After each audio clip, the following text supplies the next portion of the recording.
Bueno, cada cartulina ustedes se darán cuenta que tiene las 4 preguntas existenciales de cada cosmovisión escrita ahí, ¿verdad que sí?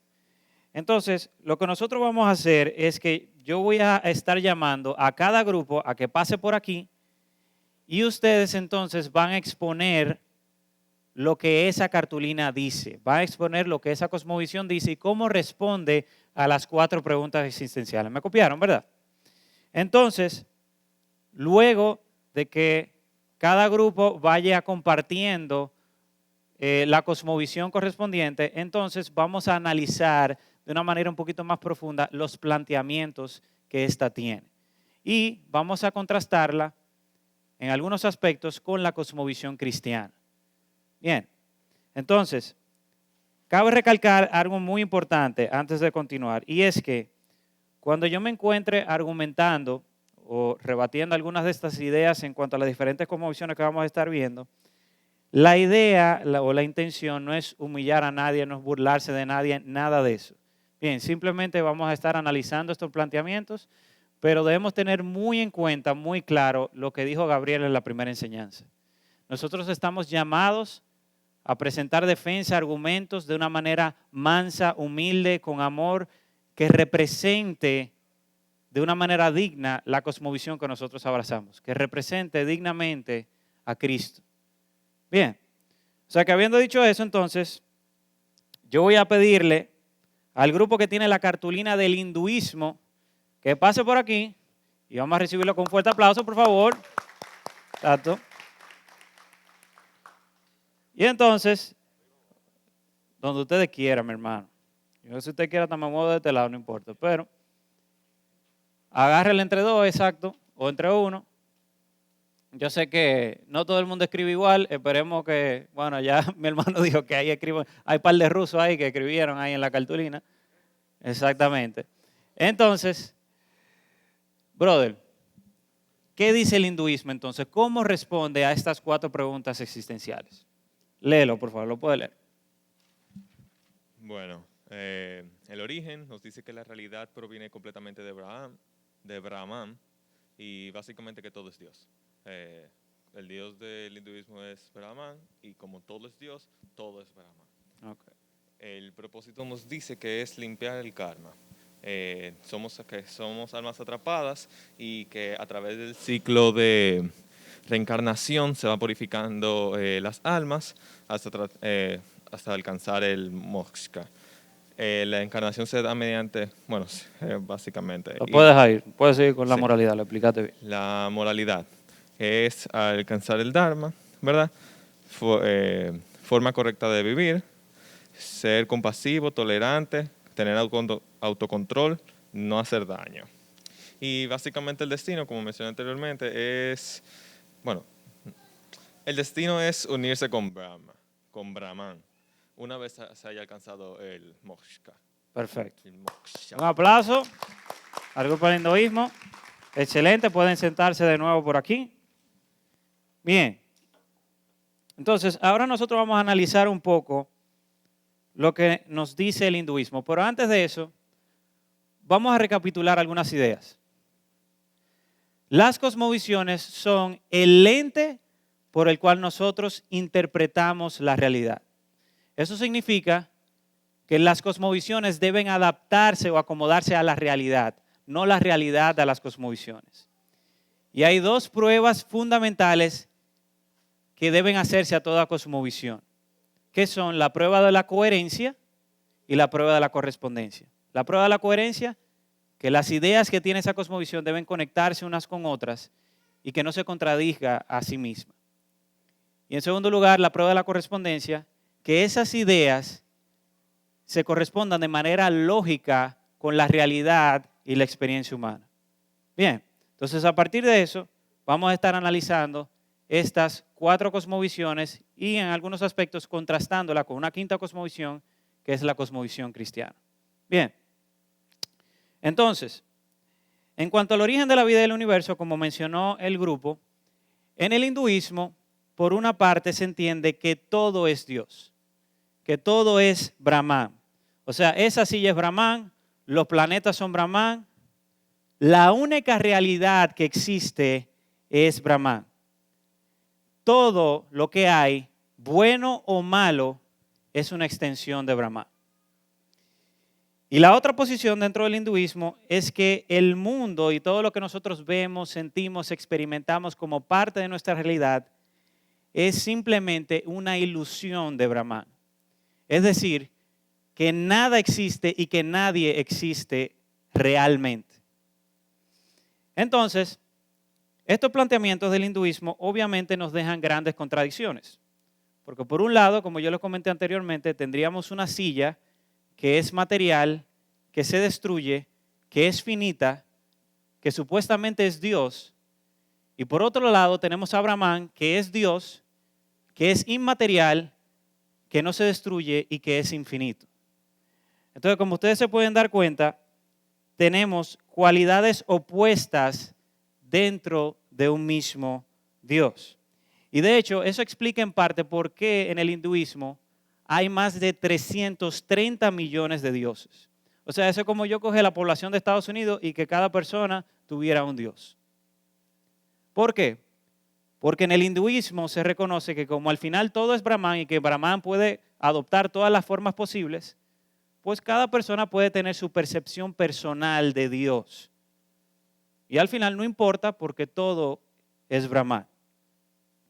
Bien, entonces, en cuanto al propósito, el propósito en el hinduismo, como también bien dijo el grupo, es reencarnar para ir purificando tu karma. Ese es el propósito por el cual nosotros estamos aquí. Es decir, el que está sufriendo se lo merece porque tiene un mal karma y necesita de ese sufrimiento para ir purificando su karma y poder alcanzar el estado final de liberación que se llama moksha. El problema es que bajo esta cosmovisión no tendría sentido ayudar a otros. ¿Por qué? Porque cuando yo ayudo a una persona que, por ejemplo, está pasando hambre o está pasando por algún tipo de dificultad, yo estoy interfiriendo con la purificación de su karma. Entonces ahora de repente el hinduismo no me provee una respuesta, una cosmovisión que me incentive a yo ayudar a los más necesitados. A esos necesitados que el mismo gobierno de la India quiere ayudar. Entonces, en fin, ellos tienen una contradicción bien fuerte, grandísima, porque por un lado hay muchos hinduistas que creen que el hacer obra de caridad por otros me ayuda en mi buen karma y me ayuda a yo a alcanzar el moksha.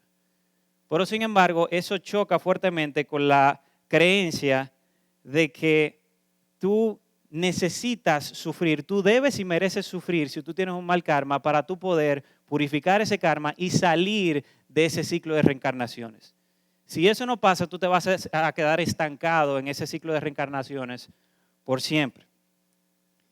Y de ahí entonces es que se habla del sistema de las castas, que tal vez ustedes lo han escuchado, de que el buen karma son las castas superiores y el mal karma son las castas inferiores. Es decir, si tú naciste pobre, enfermo o con algún tipo de discapacidad, tú inmediatamente pasas a ser parte de las castas inferiores. Y tú eres considerado un impuro o un intocable. Y este sistema de desigualdad social ha prevalecido por los últimos 3,000 años en la India. De que dependiendo de la casta en la que tú te encuentres, tú tienes ciertos privilegios, especialmente en términos de acceso a trabajo, educación, inclusive las parejas matrimoniales con las cuales tú te puedes unir, entre otras cosas. Y obviamente está el hecho de que para aquellos que creen que nosotros solamente somos una ilusión o un sueño de Brahman, si esto es verdaderamente así, pues no hay un propósito realmente genuino.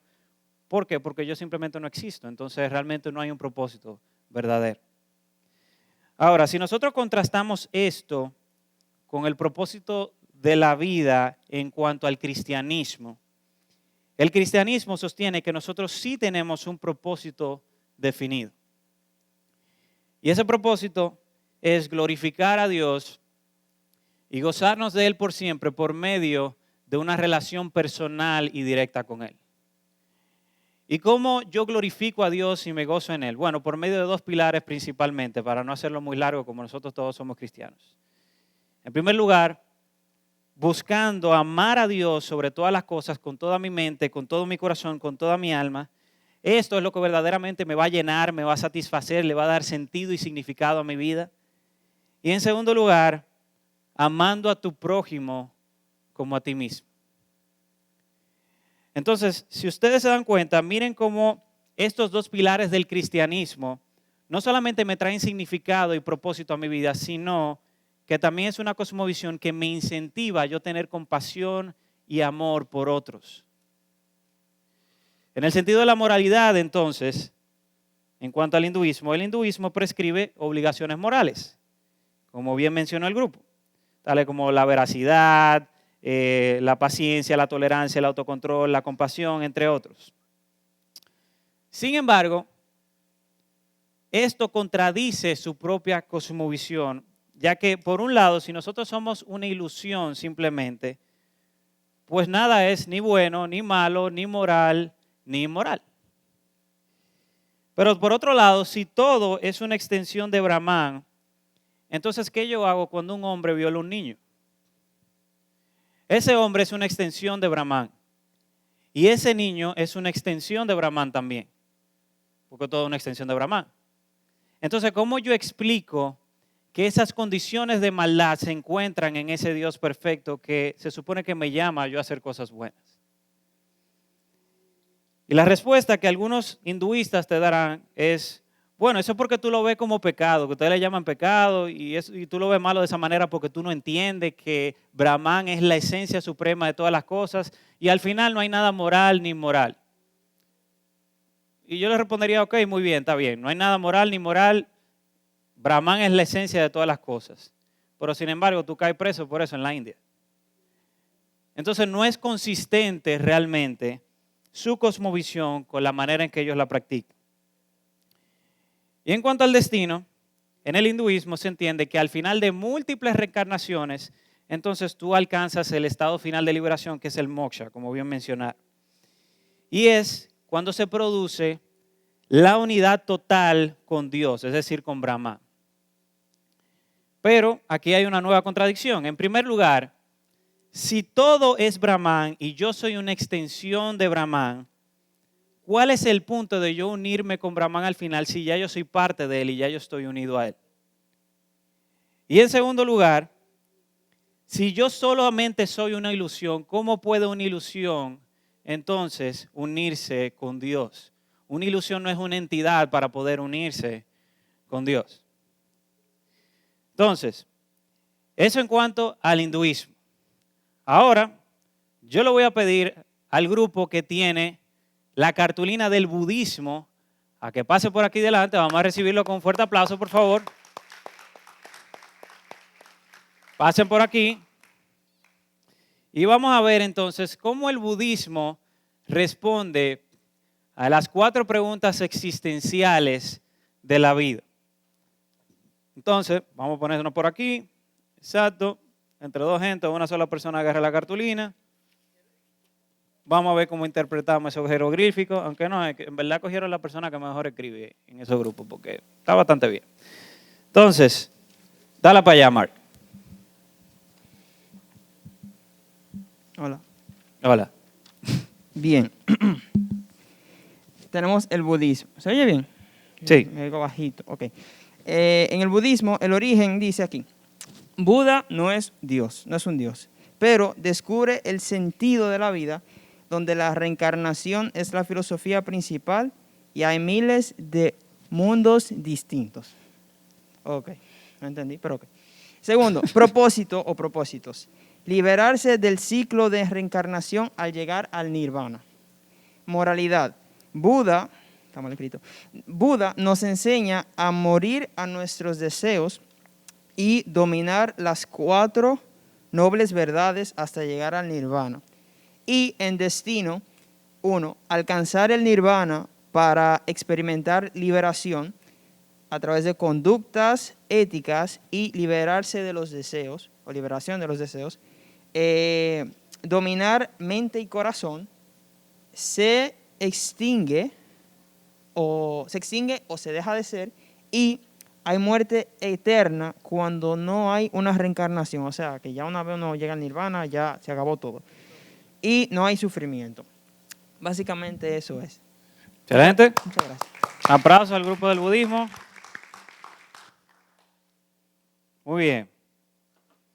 Bueno, antes de analizar más profundamente lo que es esta conmoción del budismo, yo me imagino que ustedes se han topado con gente que dice que todas las cosmovisiones y creencias nos llevan al mismo sitio, de que todas las cosmovisiones conducen a la verdad y que todas las religiones son iguales en su fundamento y lo que cambian son cositas superficiales. Pero esto no es para nada así. Esto es todo lo opuesto.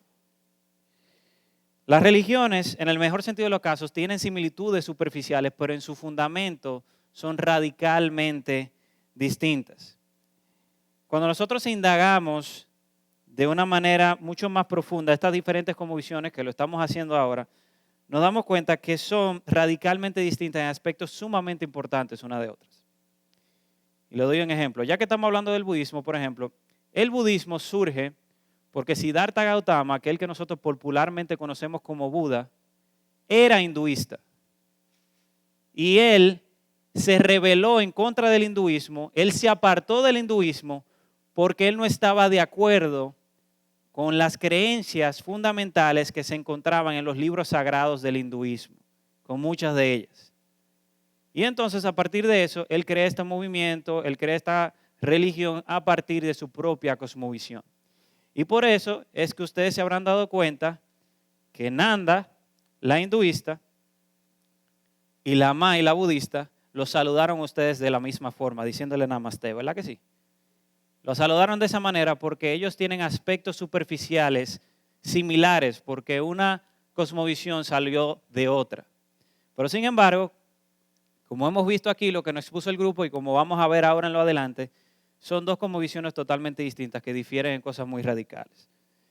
Entonces, en cuanto al origen de la vida y del universo en el budismo es una cosmovisión primordialmente atea.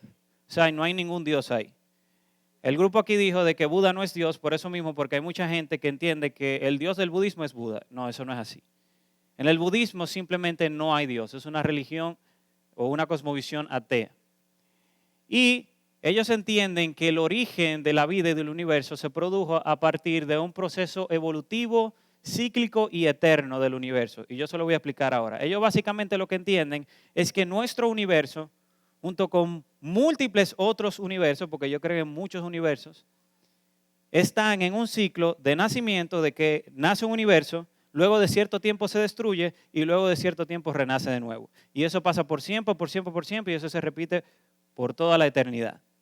Bien, sin embargo, el budismo no me da explicación de cómo comenzó eso. O sea, ¿quién dio origen a esa evolución? ¿Quién le dio rueda a ese proceso cíclico de vida del universo? Y si yo no sé de dónde vengo, pues obviamente yo no sé para dónde voy. Entonces, la pregunta del origen, que es una pregunta clave, el budismo no me la contesta de una manera consistente. En cuanto al propósito de la vida, según el budismo, bueno, el budismo se basa, como también dijo el grupo, en lo que ellos denominan las 4 nobles verdades, que fueron parte del primer discurso de Buda. Y estas básicamente sostienen lo siguiente. La primera verdad es que existe el sufrimiento, existe la maldad. La segunda verdad es que la causa de ese sufrimiento son los deseos. La tercera verdad es que existe una forma de que ese sufrimiento pueda cesar y es eliminando su causa, que son los deseos, y poder alcanzar el nirvana. Y entonces, la cuarta verdad es que existe un método para poder eliminar esos deseos y alcanzar ese nirvana, que es básicamente por un proceso de 8 pasos que yo no voy a poder explicar ahora mismo de manera detallada por cuestiones de tiempo. Entonces, en resumen, básicamente el budismo habla de que nosotros estamos presos de nuestros deseos egocéntricos y nuestro propósito es alcanzar la liberación de esos deseos. Pero entonces, lo primero es que el budismo no me promete que mientras yo esté en esta vida, yo voy a dejar de sufrir. Porque es imposible erradicar por completo nuestros deseos. De hecho, eso es lo que nos hace a nosotros en parte humanos. Nosotros fuimos diseñados con deseos.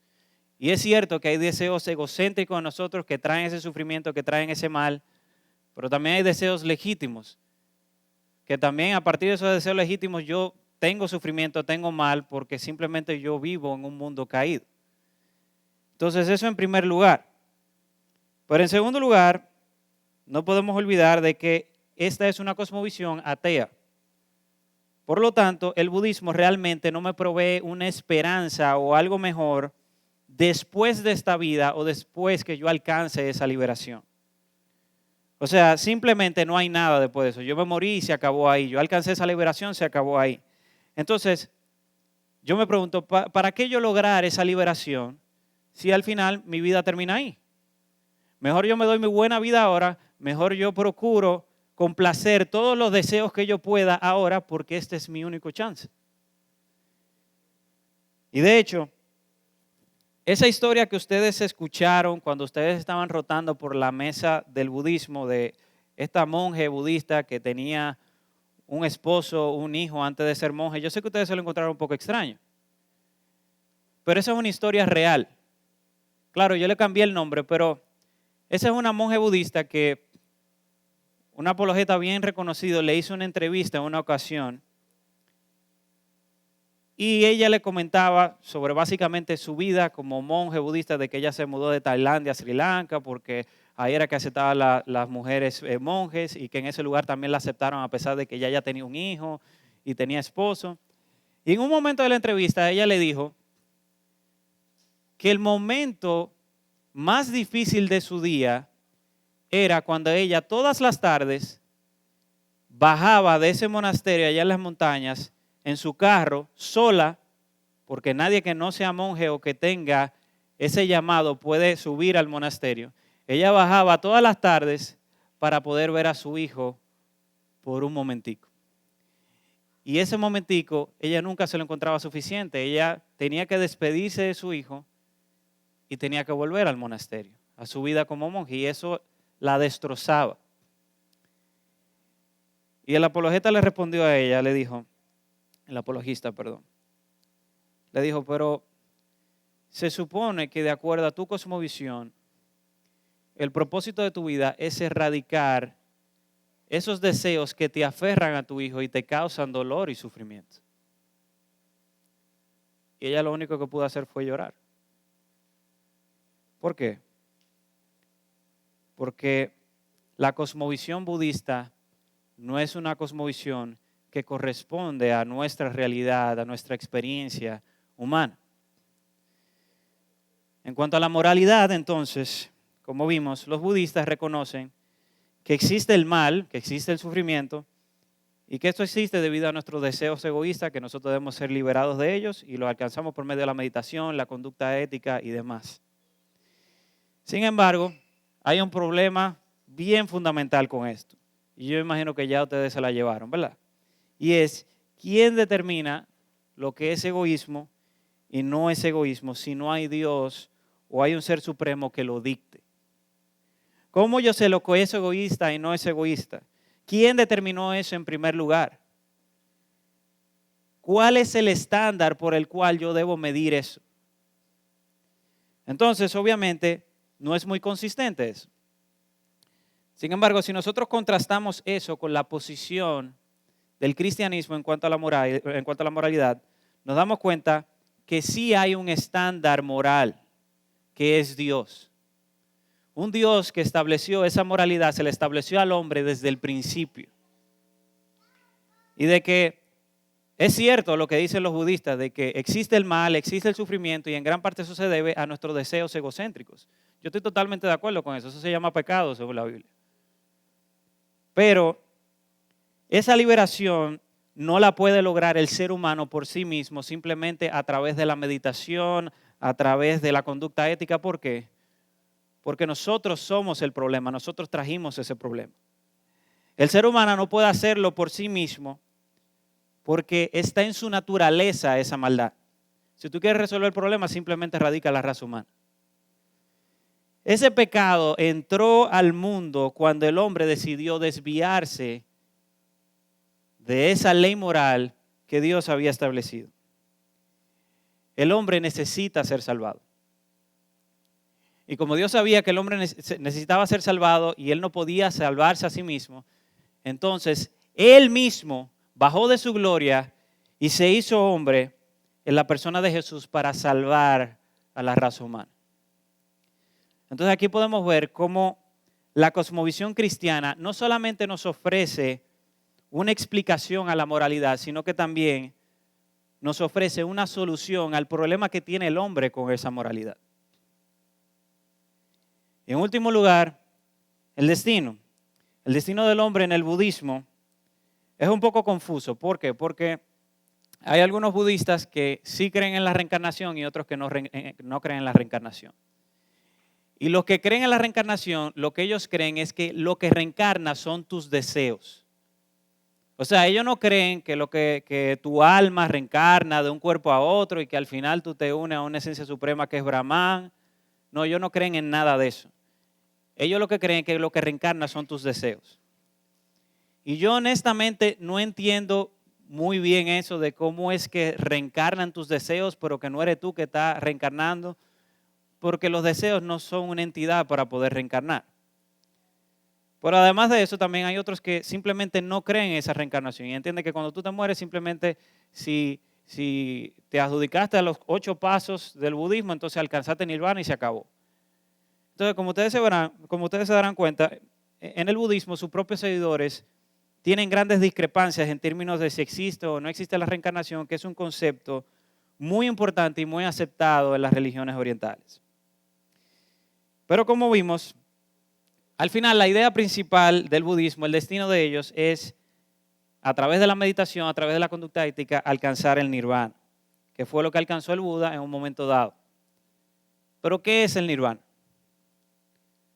Nirvana, literalmente esa palabra significa extinción. O sea, el nirvana es literalmente la aniquilación de la persona.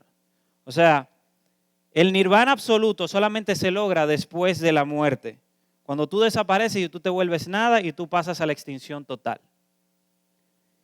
Y obviamente tú vas a dejar de sufrir, tú vas a dejar de tener malos deseos porque simplemente tú dejaste de existir, tú no estás ahí. Es verdad que tú lo logras eso, pero no es que tú pasas a un mejor estado, tú simplemente pasas a la nada. Así que la pregunta sigue siendo, ¿cuál es el propósito? Ok, alcanzaste el nirvana, te libraste de los deseos egoístas, te moriste. ¿Y entonces? Entonces, evaluando el budismo a fondo, te das cuenta que es una cosmovisión que en realidad no le provee al ser humano respuestas contundentes a sus preguntas existenciales. Entonces, ahora yo quiero llamar al grupo que tiene la cartulina del Islam a que pase por aquí. Recibámoslo con un fuerte aplauso de nuevo.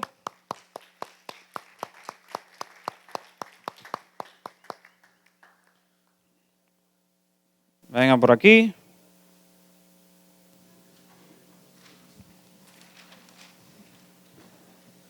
Exacto. Esa letra están como más grandecita, ¿se entiende, Chisme? Bueno, aunque esa, ok, bueno, ustedes sabrán. Entonces, eres tú, ¿verdad? Sí. Perfecto, denle para allá. Muy bien, entonces, en cuanto al Islam, el origen es que Alá los creó, Alá creó el universo y las personas no tienen relación personal. Alá es unitario y no sabemos el porqué de la existencia de la creación. Y su profeta, el de los que creen en el Islam, es Mohammed. El propósito, ellos realmente no lo saben por ellos mismos porque no les toca. Pero como musulmanes siguen 5 pilares, que es la profesión de fe, oración, limosna, ayuno y peregrinación. En cuanto a la moralidad, ellos no tienen la autoridad de decidirlo, solamente Alá lo sabe y entonces el propósito de las personas es obedecer a lo que dice Alá. Alá califica en base al cumplimiento de los 5 pilares, si soy bueno o soy malo. En cuanto al destino, el Islam enseña que al final, ya cuando alcanzamos la muerte, nos van a entregar un libro que si cae en tu mano derecha, te vas entonces para el paraíso, y si cae en tu mano izquierda, entonces te vas al infierno. También algo que resaltó el joven es que a los hombres en el paraíso les toca un planeta lleno de vírgenes y creo que también. Muy bien. Yo no tengo que explicar casi nada porque esa gente lo explicaron nítido. Puede sentarse, gracias. Bueno, en cuanto al origen en el Islam, muy parecido a como lo vemos en el cristianismo, en un sentido porque ellos creen que Alá fue el creador de todo, del origen del hombre, del universo, y al igual que nosotros también creemos en un Dios creador. La única diferencia es que ellos creen en un Dios que no es trino, o sea, ellos no creen en un Dios que es uno en esencia y tres en persona.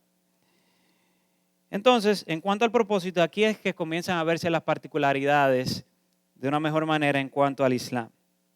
En cuanto al propósito de la creación y para qué nosotros estamos aquí, nadie sabe el propósito, solamente Alá lo sabe. Pero entonces, hay algo muy importante, que nadie lo sabe, solamente lo sabe Alá, pero entonces Alá no puede ser conocido. Entonces, nosotros, básicamente como musulmanes, nuestro propósito es conseguir la aprobación de Alá. Y la conseguimos por medio de los 5 pilares, como ya lo mencionó, que es la profesión de fe, la oración, la limosna, el ayuno y la peregrinación a la Meca. O sea, por medio de las obras, entonces, ellos quieren conseguir la aprobación de Alá. Entonces, seguimos. ¿Cuánto a moralidad? Alá es quien define lo que es moral. Y se requiere de esa moralidad, entonces, para conseguir el favor de Alá. Pero debido a que Alá no puede ser conocido, entonces los musulmanes no tienen plena certidumbre de que ellos van a ser aceptados por Alá después que ellos pasen de esta vida a la siguiente. O sea que mi propósito es conseguir la aprobación de Alá, pero yo no sé exactamente cómo vivir. O sea que no importa que yo siga los 5 pilares del Islam, realmente yo nunca voy a tener una plena certidumbre de que yo voy a ser aprobado por Alá.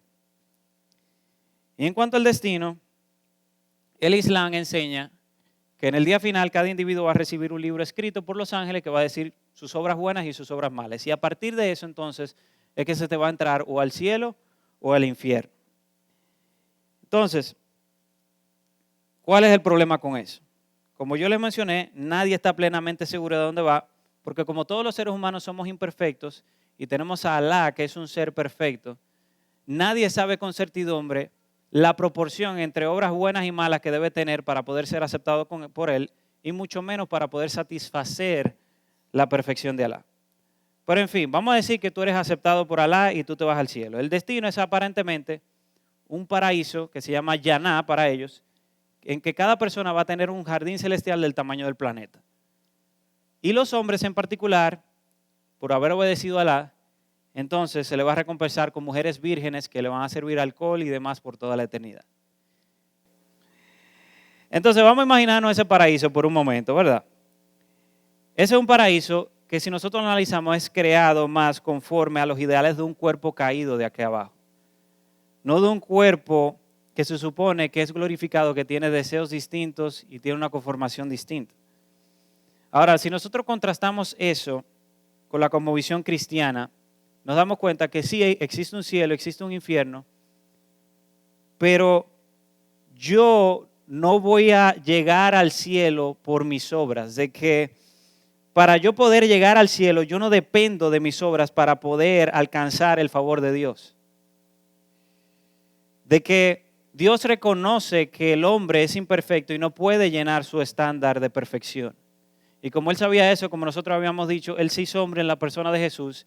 Él vivió la vida perfecta que tú no podías vivir, que sí podía satisfacer la perfección de Dios. Él sufrió la condenación que tú sí merecías. Y no solamente eso, sino que Él resucitó para poder sellar esa salvación de una manera definitiva. De que parte de ese cielo es vivir por la eternidad teniendo una relación directa y personal con tu Dios, con tu Salvador. A diferencia del Islam, donde tú nunca vas a poder tener una relación directa y personal con Alá. De hecho, el Islam sostiene que Alá ni siquiera va a estar en el paraíso. O sea que aún tú llegues allí, tú nunca le vas a poder conocer. Entonces, aquí vimos cómo el cristianismo me ofrece una esperanza, no solamente una esperanza genuina después de la muerte, de algo mejor, donde yo no voy a tener más sufrimiento, donde no habrá más maldad, sino que a la vez lo hace de una manera consistente con la realidad de que el hombre es un ser imperfecto que no puede satisfacer las demandas de un Dios perfecto. Y Dios obviamente nos trae un enorme descanso. Así que por último yo voy a llamar al grupo que tiene la cartulina del ateísmo a que pase por aquí, por favor. Un aplauso nuevamente. Pase por aquí rapidito. Bueno, pero hagan el bulto, viejo, no importa, porque total, ya pasaron todo el mundo, no te pongas de cosas. Entonces, tranqui, bro, no le pares, para que se sienta que están haciendo algo ahí.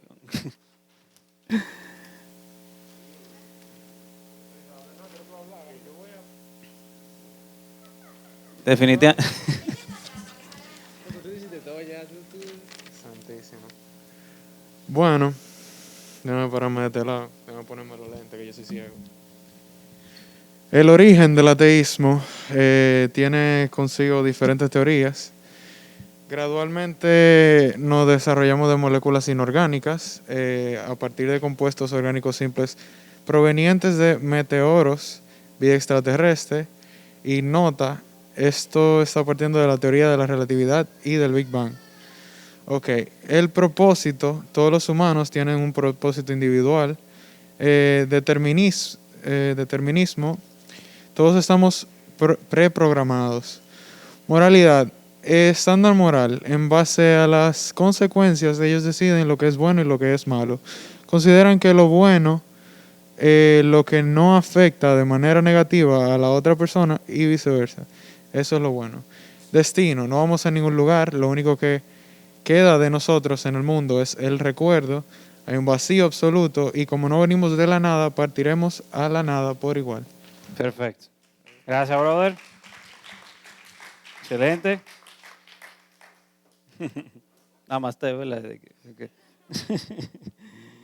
Bueno, como bien dijo el grupo, existen diferentes posturas en cuanto al origen del universo en el ateísmo, pero todas ellas concuerdan con la teoría de la relatividad de Einstein, que básicamente dice que el tiempo, la materia y el espacio se crearon al mismo tiempo, lo cual es consistente con el relato bíblico, porque como dice Génesis 1:1, en el principio, ahí está el tiempo, creó Dios los cielos y la tierra, ahí está la materia y lo creó dentro de un espacio. Pero en fin, el ateísmo, a partir de esa teoría de la relatividad, lo que básicamente ellos entienden en general es que es la teoría del Big Bang, de que básicamente todo lo que existe fue creado a partir de una explosión cósmica que se dio hace miles de millones de años atrás. Y entonces, yo particularmente, voy a hacer un paréntesis aquí, yo particularmente no creo que eso contradice del todo lo que es la cosmovisión cristiana. ¿Por qué? Porque si nosotros partimos de que todo fue creado por el poder de la palabra de Dios, eso definitivamente fue un evento cósmico. De que Dios habló y dijo, hágase la luz, ¡boom! Las galaxias, las aguas, la vegetación, todo eso. Por lo menos yo personalmente, yo no me imagino que eso fue en mute que se hizo. Yo particularmente lo veo como una explosión de ese poder manifiesto de Dios. Pero en fin, en cuanto al origen de la vida particularmente, existen también diferentes teorías, como explicaron aquí los muchachos, dentro de las cuales se entiende que la vida surgió gradualmente a partir de moléculas inorgánicas. Y esas moléculas inorgánicas entonces se formaron en moléculas más complejas y esas le dieron origen a la vida de todo. Hay otra teoría que es que nosotros venimos de compuestos inorgánicos que vinieron en un meteorito aquí a la Tierra. Y hay otra teoría que también dice que la vida aquí en la Tierra se dio a partir de vida extraterrestre que vino y la cultivó aquí en la Tierra. Bien, pero independientemente de la teoría que se quiera abrazar, ninguna de ellas me explica el origen como tal. ¿Por qué? Porque ellos dicen el Big Bang surgió a partir del calentamiento de materia inerte. Ok, muy bien. ¿Quién puso esa materia inerte ahí? ¿Quién causó ese calentamiento?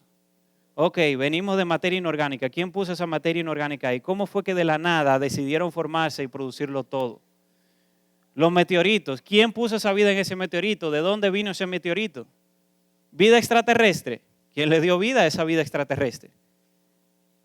Al final, el ateísmo no me provee una explicación como tal. Es simplemente, bueno, ok, no tenemos una explicación para eso, pero eso es lo que hay.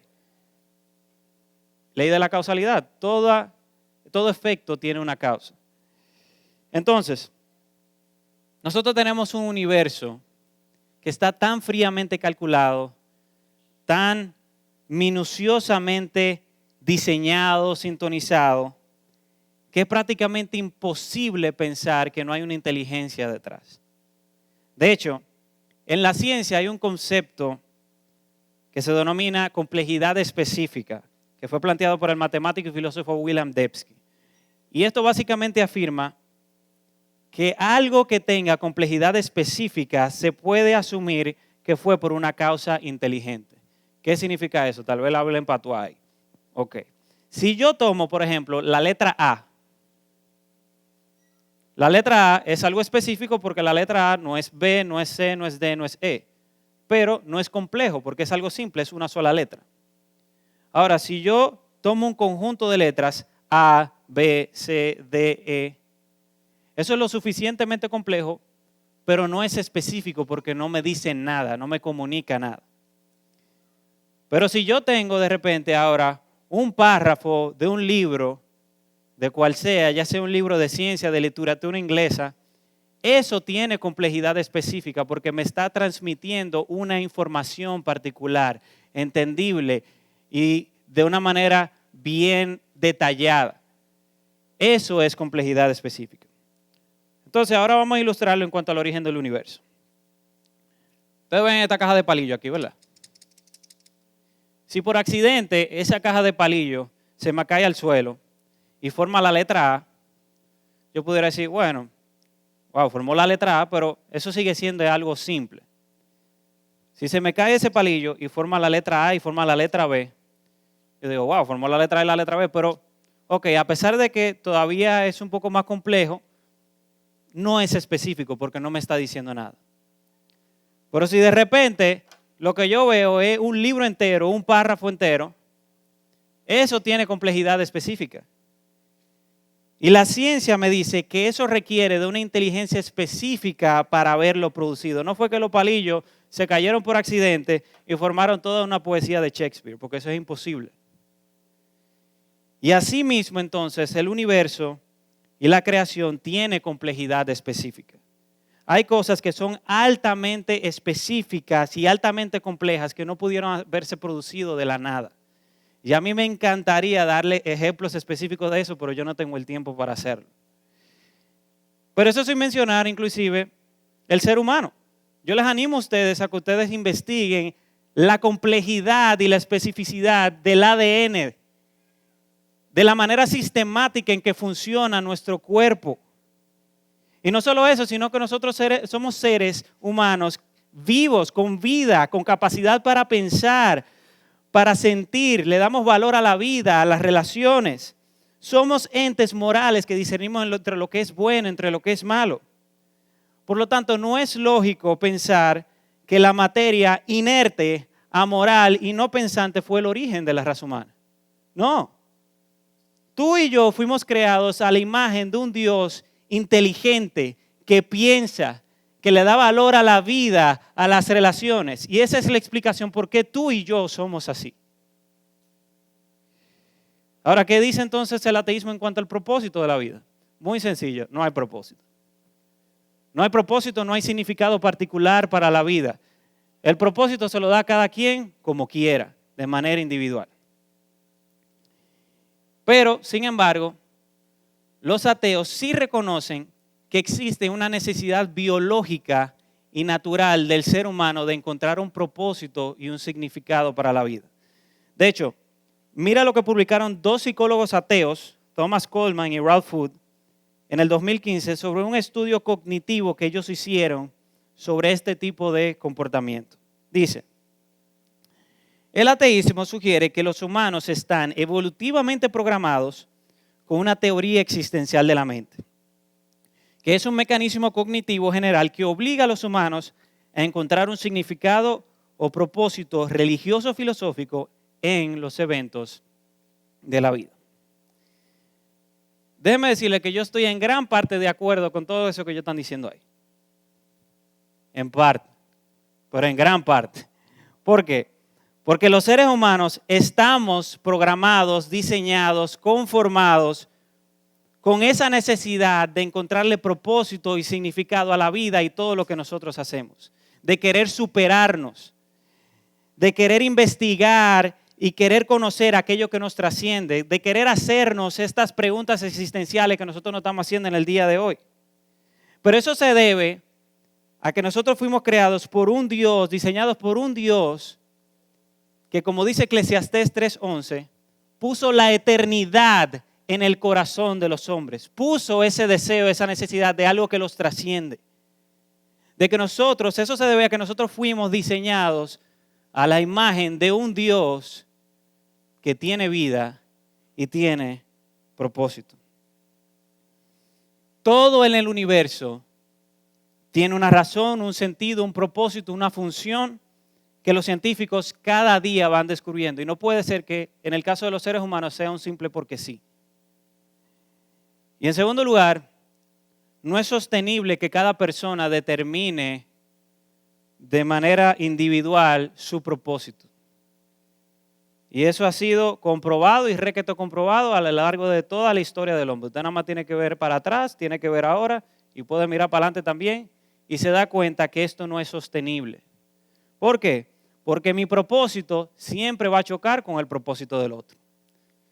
De ahí es que salen los conflictos, las guerras, los crímenes, la maldad, todo lo que está dañado en el ser humano es debido a eso, a ese conflicto de propósitos e intereses que nosotros llevamos entre nosotros.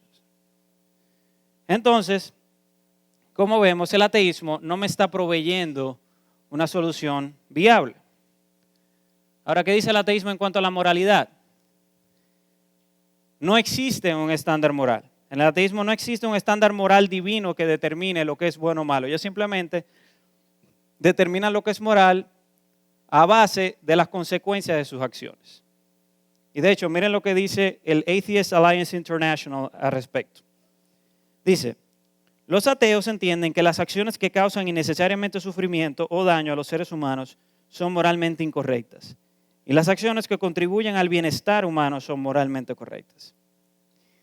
El problema es que si mi estándar moral es simplemente las consecuencias que traen mis acciones, entonces volvemos a ese conflicto de propósitos e intereses de nunca acabar.